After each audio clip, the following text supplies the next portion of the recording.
शुरू करते हैं क्लास। क्वेश्चन जो हमारा लास्ट था कल, how many positive and negative charge is there in a cup of water. इसकी एनालॉजी पहले लेते हैं। इसके पहले एक एनालॉजी हम लेते हैं। जैसे मान लीजिए कि क्लास में चौक यूज़ होता है, ठीक है, और हर एक चौक का एक छोटा छोटा अपना डब्बा होता है, बॉक्स होता है, ठीक है, और ये किसी बिगर बॉक्स में आते होंगे, बड़े बॉक्स में आते होंगे, ठीक है। ये छोटे छोटे बॉक्स इसमें चौक हमारे रखे हुए हैं, छोटे छोटे बॉक्स इसमें चौक रखे हुए हैं। अगर हमें पता चल जाए कि इस बॉक्स में टोटल कितने नंबर ऑफ जो स्मॉलर बॉक्स हैं, ये नंबर ऑफ स्मॉलर बॉक्स में मिल जाए, total number of smaller box, ठीक है, मल्टीप्लाइड बाई ईच बॉक्स में कितने चौक हैं, ठीक है, chalk in each box, chalk in each box. तो क्या हमें टोटल ये पता चल जाएगा कि पूरे कंप्लीट कार्टून में, जो बड़ा वाला कार्टून है हमारे पास, बड़ा वाला बॉक्स है, इसमें टोटल नंबर ऑफ चौक पता चल जाएंगे, ठीक है। सेम गोज फॉर यहाँ पे जो हमारा केस है, कप ऑफ वाटर में कितने नंबर ऑफ इलेक्ट्रॉन होंगे। तो जो टोटल नंबर ऑफ हमारे पास इलेक्ट्रॉन या प्रोटॉन होंगे, टोटल नंबर ऑफ इलेक्ट्रॉन और प्रोटॉन, अभी हम केवल नंबर की बात कर रहे हैं, ठीक है, टोटल नंबर ऑफ इलेक्ट्रॉन और प्रोटॉन होंगे। तो हमें क्या ये पहले सबसे पहले हमको ये पता होना चाहिए क्या कि यहाँ पे टोटल नंबर ऑफ मॉलिक्यूल्स कितने हैं उस कप ऑफ वाटर में, एक कप पानी में टोटल नंबर ऑफ मॉलिक्यूल्स कितने, सबसे पहले हमको ये पता होना चाहिए, ठीक है। टोटल नंबर ऑफ मॉलिक्यूल्स हमको पता चल गया, अगर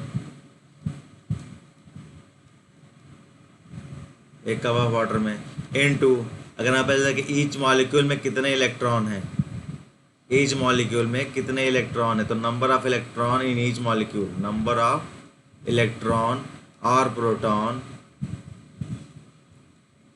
प्रोटॉन इन ईच मॉलिक्यूल, ठीक है। अगर ये दोनों चीज़ें हमें पता चल गई तो क्या हमें टोटल नंबर ऑफ इलेक्ट्रॉन और proton in a cup of water मिल जाएगा। इसके लिए total number of molecules in a cup of water जानने के लिए हमें क्या जानना होगा कि वाटर का मॉलिक्यूलर मास कितना है, मॉलिक्यूलर मास ऑफ वाटर, ये जानना जरूरी है। रीजन अभी आगे देखते हैं ये जानना क्यों जरूरी है। तो मॉलिक्यूलर मास ऑफ वाटर हमें कितना होता है बच्चे, 18 ग्राम, ठीक है, मॉलिक्यूलर मास ऑफ वाटर 18 ग्राम। अब इस 18 ग्राम में कितने नंबर ऑफ मॉलिक्यूल्स होंगे ये कौन बताता है हमको, अवोगाद्रो नंबर बताता है, परफेक्ट। अवोगाद्रो नंबर से हमारे पास क्या नंबर आएगा, 6.02 इंटू 10⁻23, यानी 10 इतने नंबर ऑफ मॉलिक्यूल्स हमारे 18 ग्राम ऑफ वाटर में प्रेजेंट हैं। तो 1 ग्राम ऑफ वाटर में कितने मॉलिक्यूल प्रेजेंट होंगे बच्चे, 6.02 divide by 18, perfect, 10/23 divided by 18। अच्छा, हमने मान लेते हैं कि इसको x ग्राम वाटर है, एक कप पानी में x ग्राम वाटर है, तो अगर मैं इसे x से मल्टीप्लाई करूं तो यहाँ भी x से मल्टीप्लाई करूंगा, यानी टोटल उस एक कप x ग्राम जितना भी पानी उसमें आ रहा है एक कप में, इतने नंबर ऑफ मॉलिक्यूल्स वहाँ प्रेजेंट है, ठीक है। और सिंपली हमें पता है कि ईच मॉलिक्यूल H2O के ईच मॉलिक्यूल में कितने नंबर ऑफ इलेक्ट्रॉन प्रेजेंट होंगे, 2 + 8 विच इज 10 इलेक्ट्रॉन, ठीक है, 10 number of electron, total number of electron यहाँ से मिल जाएगा, टोटल नंबर ऑफ इलेक्ट्रॉन मिल जाएगा, या फिर और प्रोटॉन नंबर्स मिल जाएंगे, जो total number of molecule present है वो। तो टोटल नंबर ऑफ जो मॉलिक्यूल प्रेजेंट हमारे वो क्या है हमारा, यहाँ पे हमने जो लिखा था 6.02 into 10⁻23 divided by 18 multiplied by x, इतने तो मॉलिक्यूल प्रेजेंट है और ईच मॉलिक्यूल में 10 इलेक्ट्रॉन प्रेजेंट है। ये तो टोटल नंबर ऑफ इलेक्ट्रॉन और प्रोटॉन हो गया। और जो चार्ज की अगर बात करेंगे, चार्ज की कितना चार्ज प्रेजेंट है, यहाँ करेंगे क्या, यहाँ पे सिंपली किससे मल्टीप्लाई कर देंगे,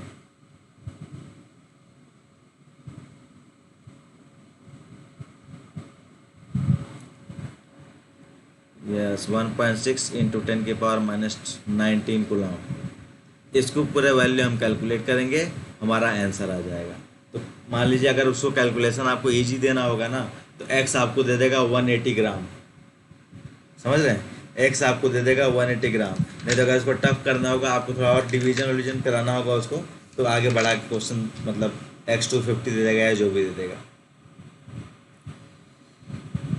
नेक्स्ट प्रॉपर्टी, हमने दो प्रॉपर्टी पढ़ ली थी, कौन कौन सी? Conservation of charge, additivity property हमने पढ़ ली थी चार्ज की, एडिट, हाँ, और क्वांटाइजेशन हमने, यस क्वांटाइजेशन हमने पढ़ लिया था, बहुत अच्छे। क्वांटाइजेशन कल हमने देखा था, क्वांटाइजेशन वर्ड से डरना नहीं है, ठीक है। क्वांटाइजेशन हमने देख लिया था, कुछ बहुत बड़ी चीज़ है क्या quantisation? Simply number of electron ही तो बताता है, और क्या है ये, ठीक है। इसमें जो वर्ड है क्वांटम ऑफ चार्ज, वो भी सबसे बेसिक यूनिट ऑफ चार्ज बताता है, जो सबसे स्मॉलर चार्ज होगा जो हम पिक कर सकते हैं वो बताता है, ठीक है। अब यहाँ पे क्वार्क्स की बात नहीं करनी है कि प्रोटॉन और इलेक्ट्रॉन को भी ब्रेक करके क्वार्क्स का भी तो ये फाइंड किया गया है, ठीक है, लेकिन अभी वो सिलेबस में नहीं है हमको पढ़ने के लिए। लेकिन एनसीईआरटी के जो एडवांस एक्सरसाइज में से एक क्वेश्चन आता है क्वार्क्स के बेसिस पे, ठीक है, कि प्रोटॉन में कितने नंबर ऑफ क्वार्क्स हैं, वैसे 3 दोनों में आएंगे न्यूट्रॉन प्रोटॉन में, लेकिन उसके भी अंदर आता है up quarks and down quarks, पूछता है कि कितने अप क्वार्क्स हैं कितने डाउन क्वार्क्स हैं। वो हम एक्सरसाइज में सिर्फ एक क्वेश्चन है, उसको जब हम सॉल्व करेंगे तो क्वार्क्स के बारे में देखेंगे, ठीक है।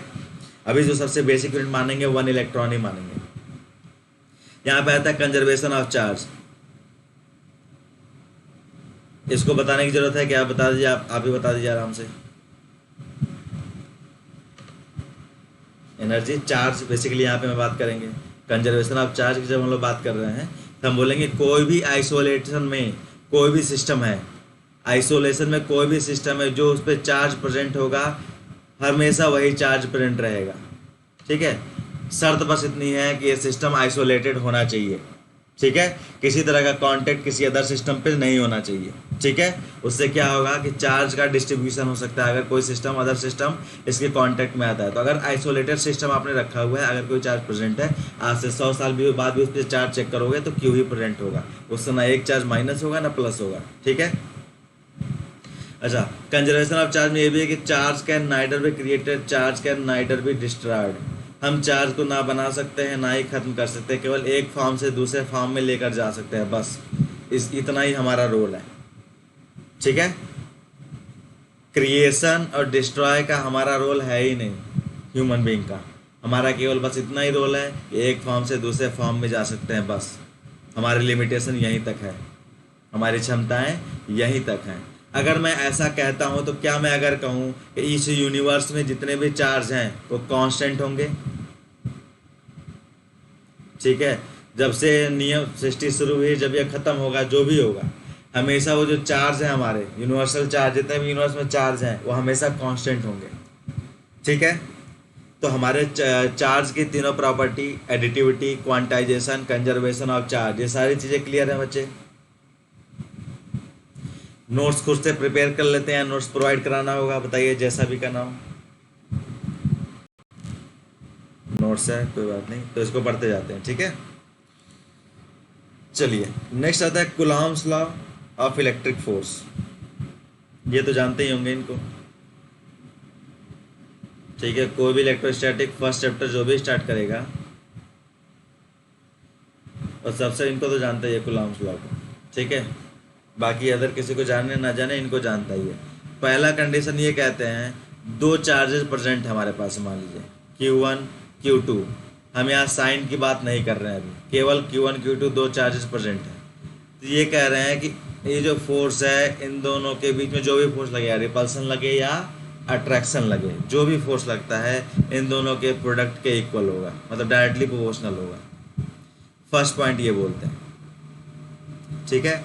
सेकेंड पॉइंट ये बोलेंगे जो इनके बीच का डिस्टेंस है, मान लीजिए R दिया हमने, ये कहते हैं जो इलेक्ट्रोस्टैटिक फोर्स या जो रिपल्सन लगेगा या अट्रैक्शन लगेगा इन दोनों के बीच में वो इन्वर्सली प्रोपोर्शनल होगा R स्क्वायर के, या सेपरेशन बिटवीन डेम, जो ये स्टेटमेंट याद किया जाता है मोस्ट फेमस। मैं इन दोनों का अगर कंबाइन करूँ बच्चे तो क्या लिखूँगा, F is equals to K into Q1 into Q2 divided by R square, बहुत ईजी सा, ठीक है। अच्छा, F K को अगर मैं ओपन करता हूँ, K को मैं अगर ओपन करते हैं तो हम लोग क्या लिखते हैं, K को सिंपल है 1/4 pi epsilon not into Q1 Q2 divided by R square. बहुत ईजी सा है, ठीक है। अगर मैं कहूँ K की जो वैल्यू हम लोग क्या लेते हैं, क्या लेंगे K की वैल्यू? सिंपल 9 इंटू 10⁹ यूनिट क्या लेंगे इसका बच्चे? न्यूटन। आगे न्यूटन मीटर स्क्वायर पर कूलम स्क्वायर, ये K की यूनिट है, ठीक है। अच्छा एप्सिलॉन यहाँ पे है, एप्सिलॉन की वैल्यू क्या होगी? बोलिए बच्चे। एफ, हाँ 8.85 इंटू 10⁻⁻12। परफेक्ट। यूनिट क्या होगी बच्चे इसके?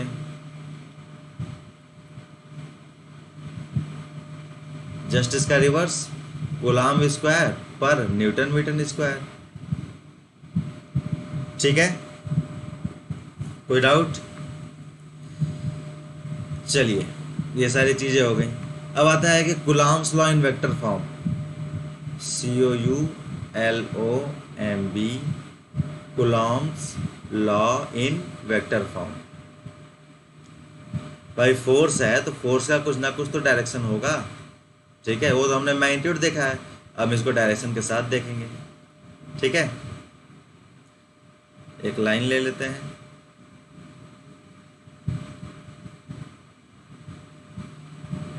हमारे पास ये लाइन हो गया। दो चार्ज ले लेते हैं, एक यहाँ पे चार्ज हमने Q1 ले लिया, एक हमने चार्ज Q1 ले लिया, एक हमने चार्ज Q2 ले लिया। साइन के साथ ले लेते हैं, पॉजिटिव एंड पॉजिटिव ले लेते हैं, ठीक है। चलिए अब फोर्स के बारे में डिस्कस करें। अगर मैं पूछता हूँ, ये ए पॉइंट हो गया हमारा, इसको मैं बी पॉइंट ले लेता हूँ, तो बी पॉइंट पे फोर्स ऑफ अट्रैक्शन लगेगा, फोर्स ऑफ रिपल्सन लगेगा। रिपल्सन किस डायरेक्शन में? A to B और B to A। A to B simple सा है, ये हमारा फोर्स ऑफ रिपल्सन लगेगा A to B। अगर मैं इसको लिखूँ force on 2 because of 1, correct है। Force on 2 because of 1 vector form में लिख देते हैं। अच्छा अगर मैं 1 पे चेक करूं तो फोर्स हमारा कौन लगाएगा? 2 लगाएगा। Force on 1 because of 2 in vector form, perfect. अच्छा ये दोनों के बीच का डिस्टेंस हमने r लिया हुआ है, ये दोनों के बीच का हमने डिस्टेंस r लिया है, ठीक है। किसी ओरिजिन पॉइंट से, हमारा ओरिजिन है ये, इसका जो पोजीशन वेक्टर है, इसका जो पोजीशन वेक्टर है ये r1 है, और इसका जो पोजीशन वेक्टर है ये r2, ये r2, ठीक है। अब देखिए अगर मैं आपको कहूँ कि F21 लिखना है, F21 लिखना है, कैसे लिखेंगे? सब कुछ सेम रहेगा, 1/4πε0 into Q1 Q2 divided by, यहाँ पे हम क्या लिखेंगे? Force on 2 because of 1। तो बेसिकली डिस्टेंस कहाँ से कहाँ आ रहा है? इस तरफ से आ रहा है, 1 से 2 आ रहा है, तो जो हम R लिखेंगे बच्चे वो R12 लिखेंगे। समझ में आ गया डिफरेंस क्या है बेसिक सा? और यहाँ पे जो हम कैप लगाएंगे, यहाँ पे लगाएंगे R12 unit vector. Force on 2 because of 1 की वजह से 2 पे फोर्स लग रहा है, तो जो डिस्टेंस आप लिखोगे, पोजीशन वेक्टर लिखोगे R12, वो 1 से 2 की तरफ जा रहा है, इसलिए R12 लिखा है हमने, ठीक है। और ये यूनिट पे कैप लग गया हमारा। अच्छा इसी को मैं ओपन कर दूं यूनिट कैप को, तो क्या होता है ओपन करने के बाद? ये हो जाएगा हमारा 1/4πε0 into Q1 Q2 divided by R12 square into ये हो जाएगा vector R12 vector divided by R12 magnitude. तो बेसिकली ये मल्टीप्लाई होके क्या होते हैं? R12 क्यूब हो जाते हैं, ठीक है। अगर F2 का लिखना में आ गया तो क्या F12 का हम लिख लेंगे, ठीक है। चलिए कुछ क्वेश्चन सॉल्व करें हम। अच्छा उससे पहले डाइलेक्ट्रिक कांस्टेंट रिलेटिव परमिटिविटी भी देख लेते हैं, ठीक है। डाइलेक्ट्रिक कांस्टेंट या फिर रिलेटिव परमिटिविटी भी देख लेते हैं।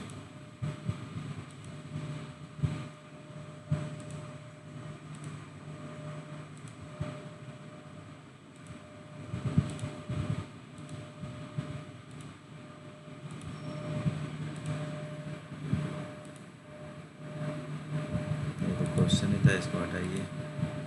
चलिए,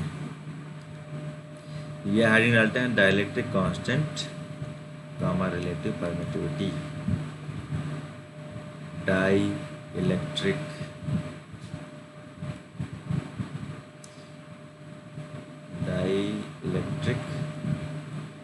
कांस्टेंट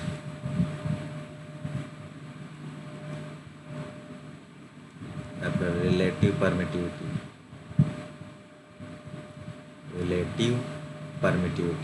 ये बेसिकली है कि अगर वन स्टेटमेंट में मैं इसमें इसको बोलना चाहूँ तो कैसे बोलेंगे बच्चे?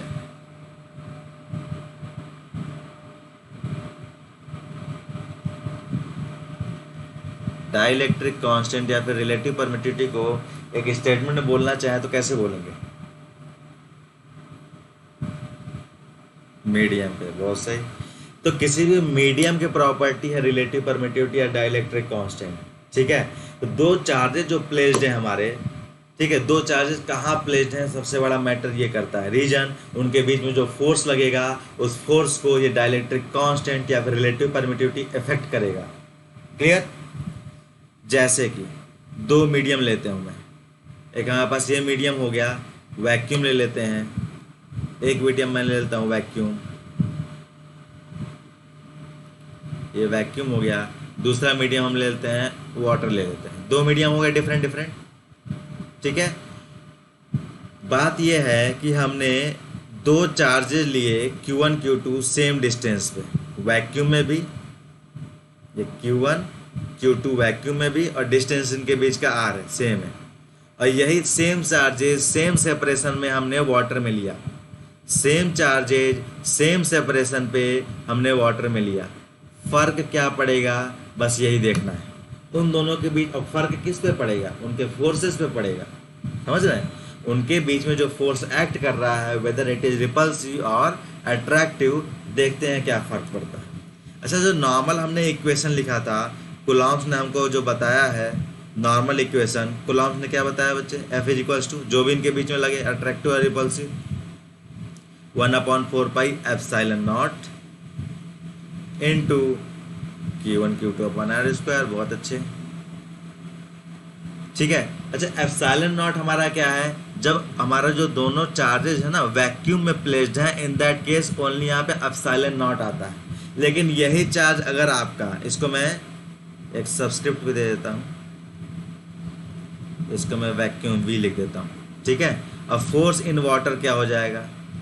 Force in water same charges same distance, ये होता है 4 पाई एप्सिलॉन नॉट इंटू के लिखते हैं, या फिर epsilon not into epsilon R लिखते हैं। दोनों में से कोई भी ले सकता है। के को डाइलेक्ट्रिक कांस्टेंट बोलते हैं, एप्सिलॉन R को रिलेटिव परमिटिविटी बोलते हैं, ठीक है बच्चे। Into Q1 Q2 divided by R square. अब देखिए यहाँ पे ये के के आने की वजह से डिनोमिनेटर में अगर कोई क्वांटिटी बढ़ जाती है तो क्या ओवरऑल फोर्स मेरा डिक्रीज हो जाएगा क्या बच्चे? ठीक है। तो बेसिकली ये कर क्या रहा है, अब के की वैल्यू पे डिपेंड करता है हम किस मीडियम में ले जा रहे हैं। वैक्यूम से हल्का कोई मीडियम तो होगा नहीं, एप्सिलॉन नॉट, यानी जो भी के की वैल्यू आएगी 1 से ज़्यादा ही आएगा। समझ रहे हैं? तो बेसिकली हमारा फोर्स डिक्रीज ही होगा। अब वो फोर्स जो भी अट्रैक्टिव हो या रिपल्सिव हो। अगर मैं इन दोनों को रेशियो में लिखना चाहूँ, force in vacuum divide by force in water, water में दोनों मीडियम का फोर्स में अगर कंपेयर करूं, हमारा यहाँ पे आ जाएगा फर्स्ट में 1/4 pi epsilon not into Q1 Q2 divided by R square. Again नीचे हम वही लिखेंगे 1/4 पाई एप्सिलॉन नॉट इंटू के, यहाँ पे आ जाएगा डाइलेक्ट्रिक कांस्टेंट, या फिर एप्सिलॉन R लिख सकते हैं रिलेटिव परमिटिविटी। कोई कंफ्यूजन यहाँ पे? Divided by R square. यहाँ पे अगर मैं कैंसिल आउट करूँ चीज़ों को तो चलो ये बिगर टर्म्स तो गया सीधा सीधा, ठीक है। बच क्या रहा है? बच क्या रहा है बच्चे? यहाँ पे आएगा क्या मेरा? 1/k आएगा या k आएगा? हाँ, 1/k आएगा। 1/k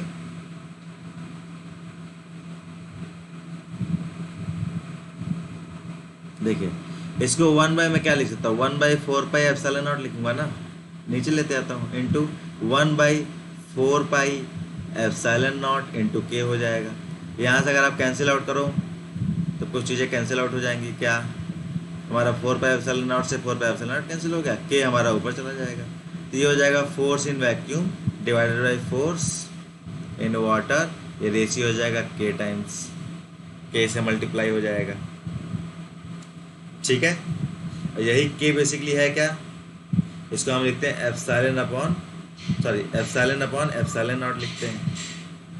ठीक है, और ये एप्सिलॉन होता क्या है? ये होता है epsilon into k divided by epsilon. ठीक है, या फिर इसको लिख देते हैं epsilon into epsilon r divided by epsilon. चलिए कुछ क्वेश्चन सॉल्व करें।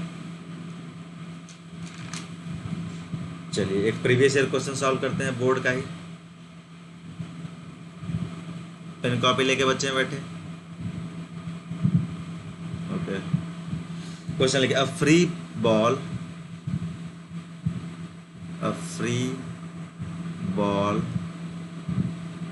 A of 8 gram carries a positive charge of CARRIES, carries a positive charge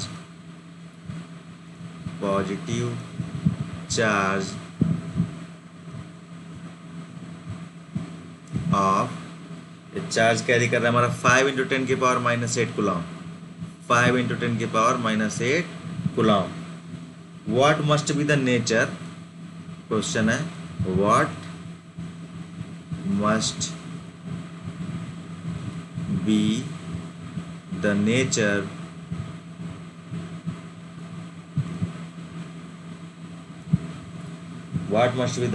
and magnitude of charge, nature and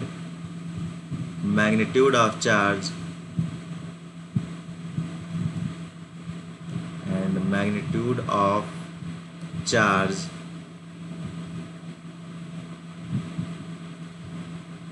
that should be given to a second ball B charge, that should be given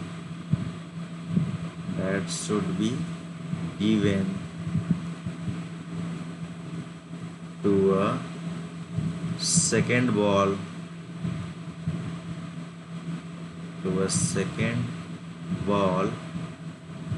B, ठीक है, fixed 5 centimeter below the former ball, fixed 5 centimeter below the former ball,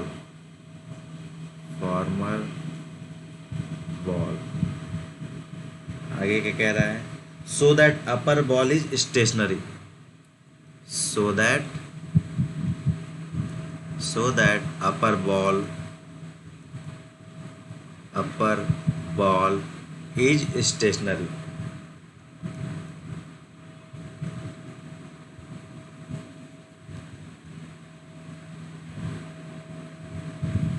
question clear है बच्चे? Okay, try कीजिए इसको।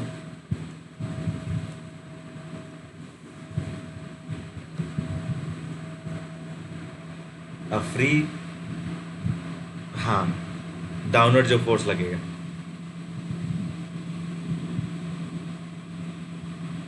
What must be the nature and magnitude of charge that should be given to a second ball B fixed 5 centimeter below the former ball।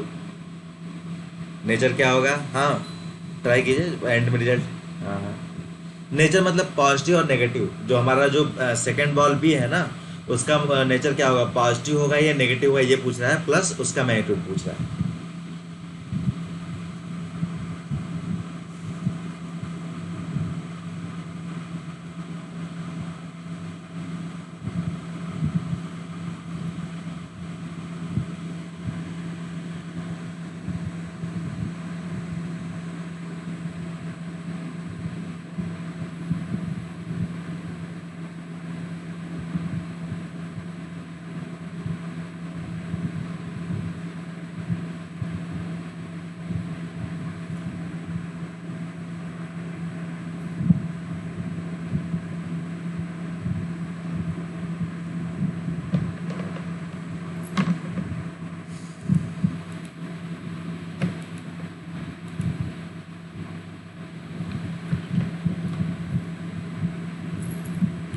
हो गया? क्या answer आ रहा है?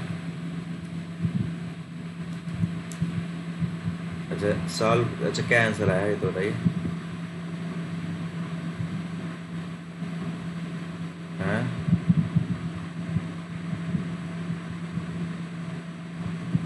हाँ, कंप्लीट एंड रिजल्ट नहीं लाए हैं।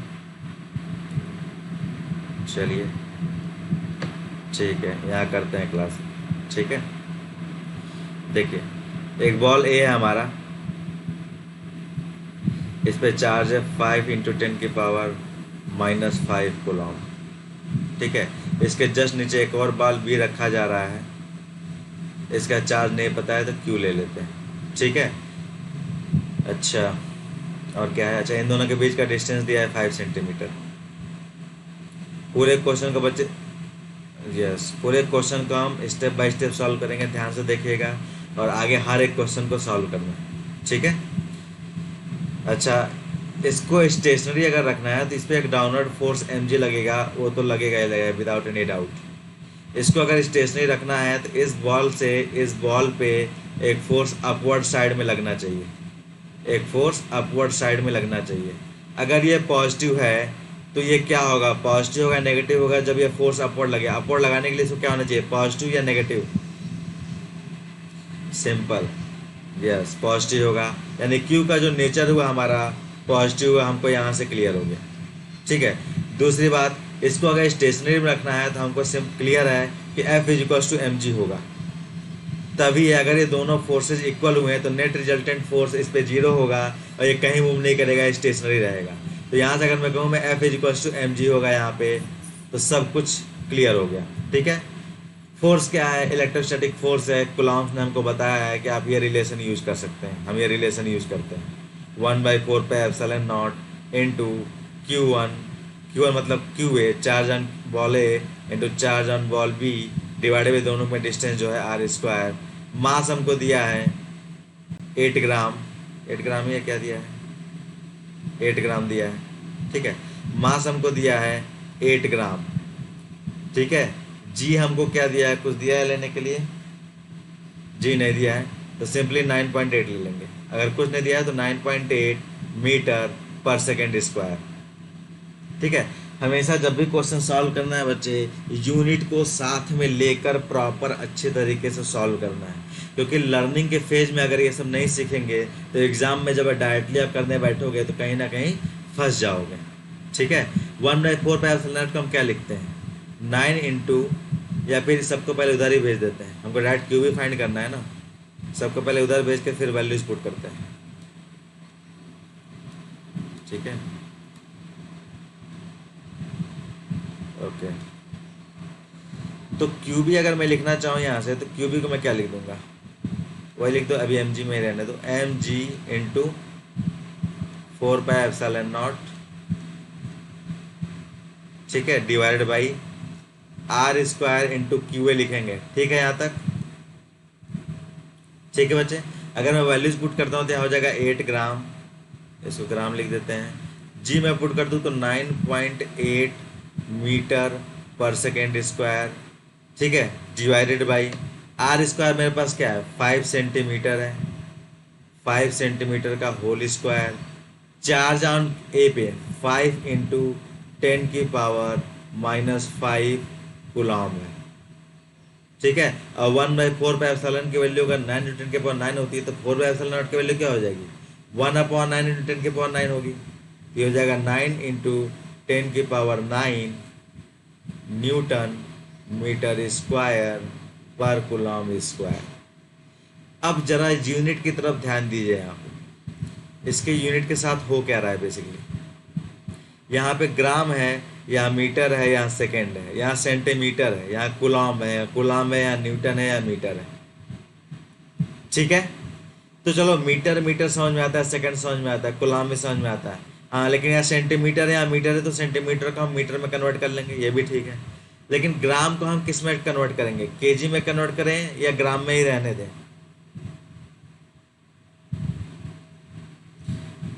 क्यों? ये हमको किसको देखने पे ये हमको पता चल रहा है कि हम ग्राम को केजी में कन्वर्ट करें? देखिए यहाँ पे जो न्यूटन है ना, ये न्यूटन जो है 1 न्यूटन को हम लिख सकते हैं 1 kg मीटर पर सेकेंड स्क्वायर, ये 1 न्यूटन को लिख सकते हैं हम लोग। ठीक है, अगर मैं इसको अच्छे से नेक्स्ट पेज में मैं लिखूं, यहाँ पे QB इज इक्वल्स टू, सारी चीज़ देख लेते हैं यहाँ पे 8 ग्राम इंटू 9.8 मीटर पर सेकेंड स्क्वायर, ये हो गया 8 ग्राम, M से कंफ्यूज नहीं हो रहा है यहाँ पे, इंटू 9.8 मीटर, उसको नहीं समझ लेना इसलिए उसको मैं मिटा ही देता हूँ, देखिए इसमें क्या है ना कंफ्यूजन आता है मीटर में। चलिए डिवाइडेड बाई, हमारे पास कुछ और है यहाँ पे 5 सेंटीमीटर को मीटर में कन्वर्ट करना है, क्योंकि वहाँ पे मीटर दिया हुआ है, तो इसको 5 इंटू 10⁻⁻2 हो जाएगा मीटर का होल स्क्वायर। पूरा स्टेप बाय स्टेप इस क्वेश्चन को इसलिए सॉल्व कर रहे हैं कि ऐसे ही सारे आगे नेक्स्ट जो भी क्वेश्चन होंगे आपको ऐसे ही सॉल्व करने हैं। ठीक है बच्चे, 5 इंटू 10⁻⁻5 कूलॉम इंटू, और क्या था कि 9 इंटू 10⁻9 न्यूटन मीटर स्क्वायर पर कूलम स्क्वायर। अगर मैं इसको लूँ 9 इंटू 10⁻9, अभी हमने जस्ट देखा है 1 न्यूटन को मैं क्या लिख सकता हूँ, kg मीटर पर सेकेंड स्क्वायर लिख सकता हूँ। अगर मैं यहाँ लिख दूँ kg मीटर पर सेकेंड स्क्वायर, ये तो 1 न्यूटन की वैल्यू हो गई, लेकिन आगे और भी था, तो हमारे इसमें कुछ एक्सप्रेशन है, मीटर पर सेकेंड स्क्वायर था, मीटर स्क्वायर पर कूलम स्क्वायर था, यहाँ पे इनको लिख दूंगा मीटर स्क्वायर पर कूलम स्क्वायर। यहाँ तक कोई डाउट? अच्छा, अगर मैंने यहाँ देख लिया केजी यहाँ पे है, अब हम बिल्कुल का 100% मैं कन्फर्म हूँ कि इस ग्राम को केजी में कन्वर्ट करना है। ठीक है, क्योंकि एक पर्टिकुलर पूरा जो एक्सप्रेशन मैंने लिखा हुआ है सब एक ही यूनिट में होने चाहिए। ठीक है, अगर एक ही यूनिट में है तभी तो हम जो भी काटना हो मल्टीप्लाई करना हो ये सब कर सकते हैं। ठीक है, चलिए तो इस 8 ग्राम को केजी में लिख देते हैं। तो 8 इंटू केजी में क्या करेंगे, 8 इंटू 10⁻³ kg। ये कन्वर्जन क्लियर है? ठीक है, क्लियर नहीं होगा तो बताइएगा, उसको भी समझा देंगे, कोई दिक्कत नहीं है। 9.8 मीटर पर सेकेंड स्क्वायर। अब थोड़ा कुछ कैंसिल आउट करते हैं। ठीक है, पहले कुछ इसका थोड़ा काट पीट के छोटा किया जाए क्योंकि बहुत बड़ा दिख रहा है ये। देखिए केजी से केजी कैंसिल आउट हो गया, ये सेकेंड स्क्वायर डाउन में है, ये भी डाउन में, ये भी कैंसिल आउट हो गया। मीटर यहाँ है, मीटर से मीटर कैंसिल आउट हो गया, और कुछ कैंसिल हो रहा है।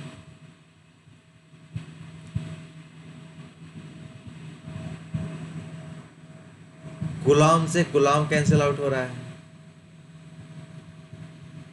और कुछ। ये मीटर से मीटर स्क्वायर भी कैंसिल आउट होना चाहिए। यहाँ मीटर स्क्वायर आ रहा है ना, ये कैंसिल आउट होना चाहिए लेकिन हो नहीं रहा है, कुछ एरर है हमारे में। क्या एरर है देखते हैं।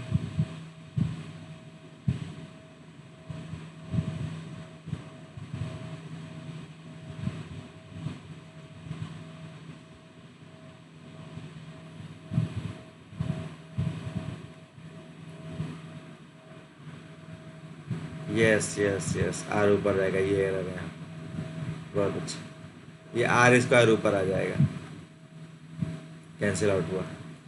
तो ये इसको यहाँ से हटाते हैं, आर स्क्वायर यहाँ रखते हैं। आर स्क्वायर जब हम यहाँ रखेंगे, जब आप यूनिट से यूनिट मैच कराते हैं ना, तो मान लिया हमसे कुछ एरर भी हुआ ना, तो लास्ट में आपको पता चल जाएगा कि हमसे एरर हो रहा है। समझ रहे हैं? इसीलिए यूनिट को प्रॉपर लिखते हुए आगे बढ़ना है। ये हमारा होल स्क्वायर हो गया, ये मीटर स्क्वायर हो गया।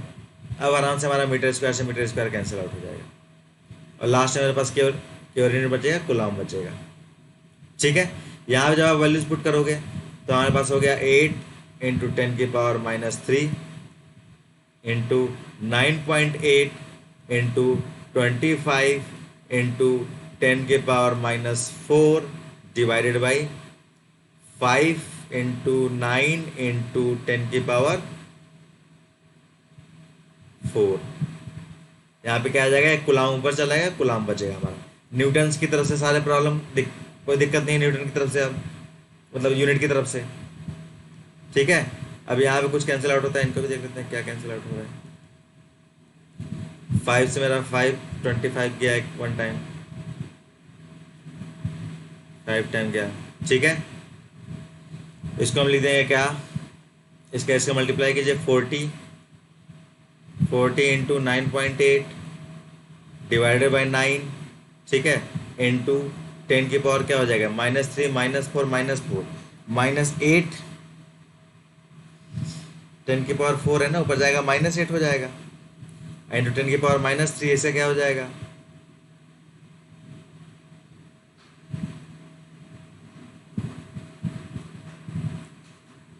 -11 कुलॉम। इसको आप मल्टीप्लाई करोगे आ जाएगा 4 इंटू 98, 4 इंटू 98, इसका मल्टीप्लिकेशन करोगे आप क्या आ जाएगा 396 डिवाइडेड बाई 9, 396 नहीं आएगा, क्या आएगा,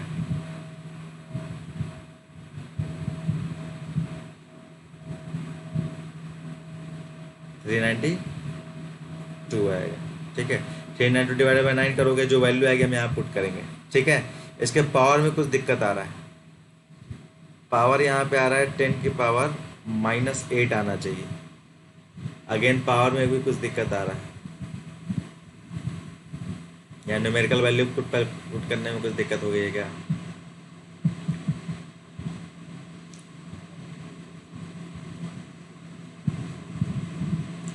ये सारे पावर देखिएगा सही प्लेसमेंट हुआ है क्या, ठीक है, सारे पावर्स को देखिएगा सही प्लेसमेंट हुआ है क्या, क्योंकि यहाँ पे -8 आना चाहिए,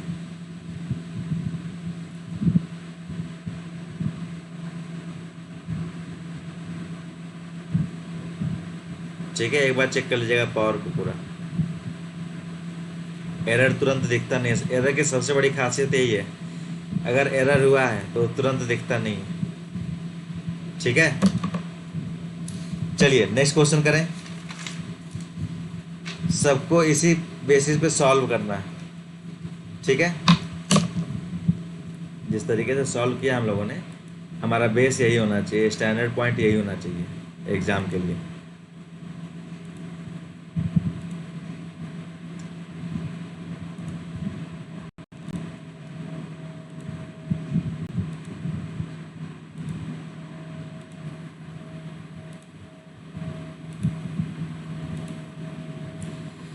चलिए क्वेश्चन लिखते हैं, क्वेश्चन है हमारे पास,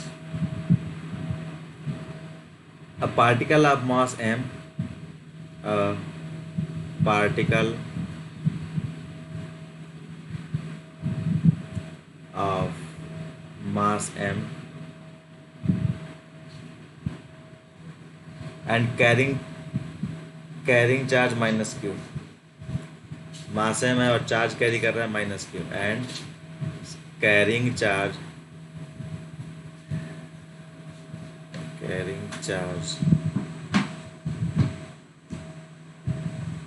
-q, ठीक है, q1 दिया है, q1 basically is moving around the charge plus q2, is moving around a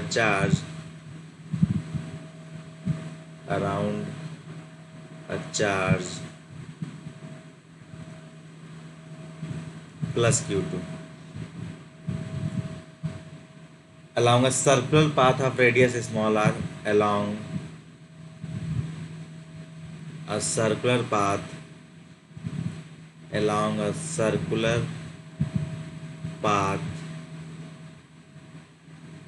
of radius small r, ठीक है। prove that the period of revolution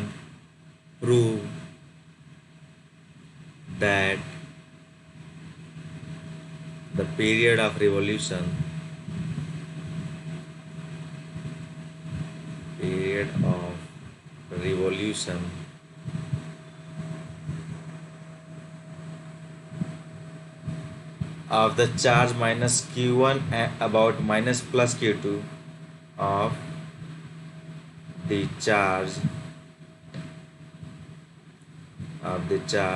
-q1 about plus Q2 is given by, ये prove करना है, is given by, proven में क्या है हमारे पास कि T is equals to under root में 16 पाई का whole cube epsilon not m small r cube है ये, divided by Q1 into Q2। Clear है क्वेश्चन बच्चे? क्वेश्चन क्लियर है?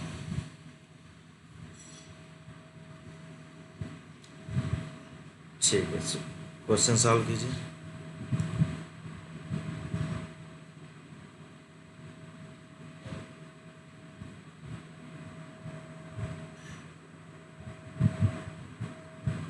वही फोर्स ऑफ अट्रैक्शन कूलम्ब्स नाम से जो क्या है, बस वही बच्चे पूरे प्रोसेस में वो 1/4 पे epsilon not Q1 Q2 divided by R square. इसको इक्वेट किससे करेंगे, बस ये देखना है। इस सर्कुलर पाथ में मूवमेंट इसका है ना, तो वहाँ एक और फोर्स लग रहा है, बस उस फोर्स को आइडेंटिफाई करना है, उसको उससे इक्वेट करना है। क्योंकि अगर वो उस सर्कुलर पाथ में बना हुआ है तो जरूर कुछ ना कुछ एक और एक्सटर्नल फोर्स वहाँ लग रहा है। ठीक है, 11th में आपने ये फोर्स पढ़ा है, थोड़ा सा ट्राई कीजिए, फिर नहीं तो फिर हम डिस्कस करते हैं इसको। क्वेश्चन नोट कर लिए हैं? ओके,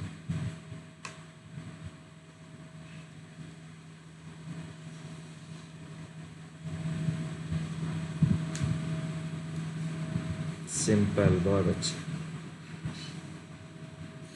आराम से सेंट्रीपिटल फोर्स लगाइए वहाँ पे, फाइनल रिजल्ट तक आ जाइए। mv स्क्वायर बाई आर, सिंपल है।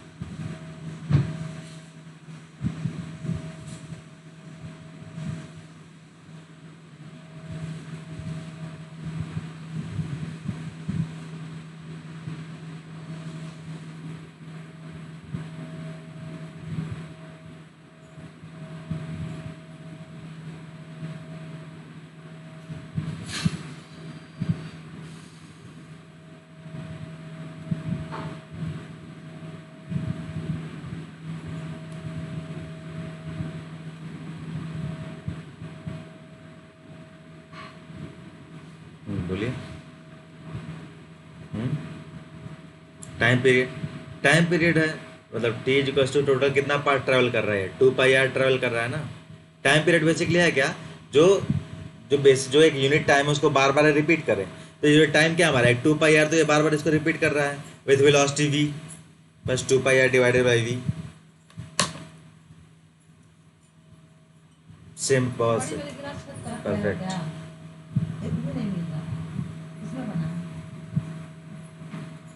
बहुत अच्छा।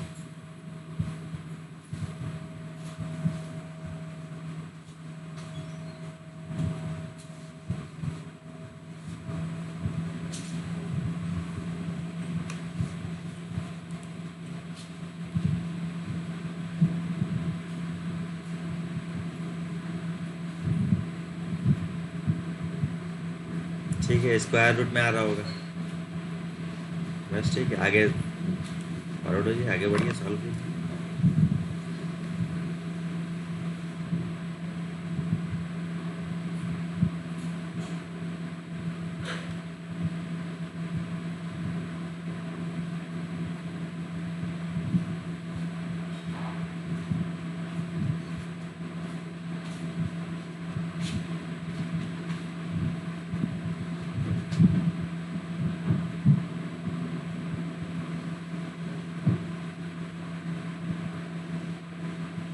सॉल्व करें बच्चे।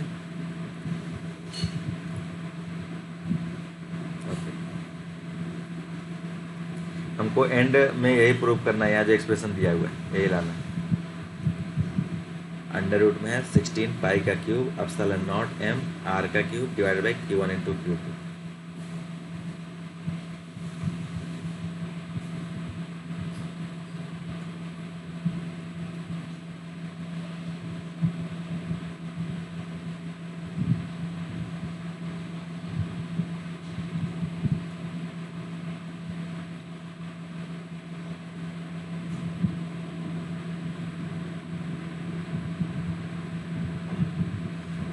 चलिए यहाँ पे देखिए जरा, ये ऑब्जेक्ट अगर इस सर्कुलर पाथ में मूव कर रहा है, अगर मैं सिंपली देखूं, इन दोनों के बीच में फोर्स ऑफ अट्रैक्शन लग रहा है, ठीक है। अगर ये इस सर्कुलर पाथ में मूव कर रहा है तो ऑब्वियस सी बात है इस पर कोई ना कोई एक और फोर्स लग रहा है जो इसको इस पाथ में मेंटेन किया हुआ है, सर्कुलर पाथ में मेंटेन किया हुआ है। क्लियर? तो फोर्स ऑफ अट्रैक्शन हमारा लगा है यहाँ पे, यानी यहाँ पे एक सेंट्रीपिटल फोर्स लग रहा है जो हमको पता है मास mv²/r है, ठीक है। यहाँ से कुलॉम्स लॉ ने हमको बताया है फोर्स ऑफ अट्रैक्शन क्या होगा, 1/4πε0 into Q1 Q2 divide by r square is equals to m into v²/r। Clear? यहाँ से अगर हम सब वैल्यू शिफ्ट करते हैं दोनों तरफ तो v इक्वल्स टू क्या आ जाएगा, स्क्वायर रूट में ये r से स्क्वायर कैंसिल आउट हो जाएगा, m डाउनवर्ड चला जाएगा, ये हो जाएगा 1/4πε0 1/4πε0 into Q1 Q2 divided by mass into small r। और जो टाइम पीरियड होता है क्या बेसिकली, अगर मान लीजिए कोई ऑब्जेक्ट इस टाइम पीरियड में इसी टाइम पीरियड को बार बार रिपीट करता हो, इसी टाइम को बार बार रिपीट करता हो, तो उस ऑब्जेक्ट का टाइम पीरियड क्या हो जाएगा, ये स्मॉल टी, ठीक है। और स्मॉल टी क्या है, टोटल डिस्टेंस है 2πr, ये बार बार यही ट्रेवल करेगा विथ स्पीड v, ठीक है। तो कोई भी कैपिटल टी, यहाँ पे हमने इस एग्जाम्पल लिया है, ठीक है। तो capital T equal to 2πr divided by v, तो यहाँ पे अगर मैं यहाँ पे v पुट करूँ तो मेरे पास टी क्या आ जाएगा,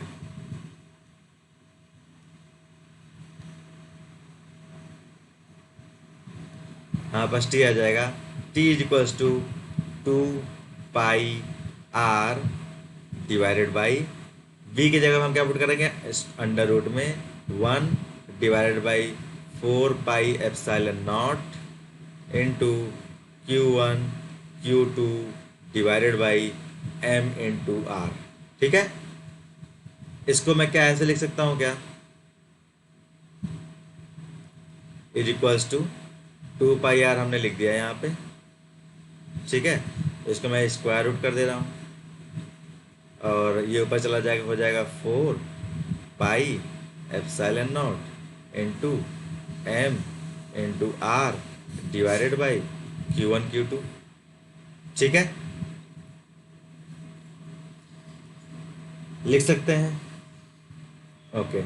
अच्छा 2πr को अब अंदर ले जाते हैं क्योंकि जो प्रूवन में बोला है उसमें ऐसा ही किया गया है, ठीक है। तो अंदर ले ही जाना है, इसके जब अंदर ले जाओगे तो इसको कंप्लीट को स्क्वायर कर दोगे, यानी 2πr का होल स्क्वायर करोगे, ठीक है। 2πr का जब होल स्क्वायर आप लिखोगे तो अंदर क्या हो जाएगा, 4 इंटू पाई का स्क्वायर इंटू r का स्क्वायर हो जाएगा, ठीक है। इंटू हमारे पास जो था 4πε0 into m into r divided by Q1 into Q2, ठीक है। यहाँ जो आप मल्टीप्लाई करोगे फिर आप देखोगे हमारा जो फाइनल एक्सप्रेशन आ जाएगा, जो पूछ रहा था 4 into 4 16 pi square into pi into lip पाई क्यूब, ठीक है, ε0 m r square into r cube divided by Q1 into Q2। हमारा एक्सप्रेशन वही आ गया बच्चे, कोई डाउट यहाँ तक? चलिए फिर लास्ट में नेक्स्ट क्लास में मिलते हैं, ठीक है। नेक्स्ट क्लास में डिस्कस करेंगे लास्ट में जो सबसे इंपॉर्टेंट चीज। जय हिंद। ओके, चलिए ख्याल रखिए, सभी लोग स्वस्थ रहिए।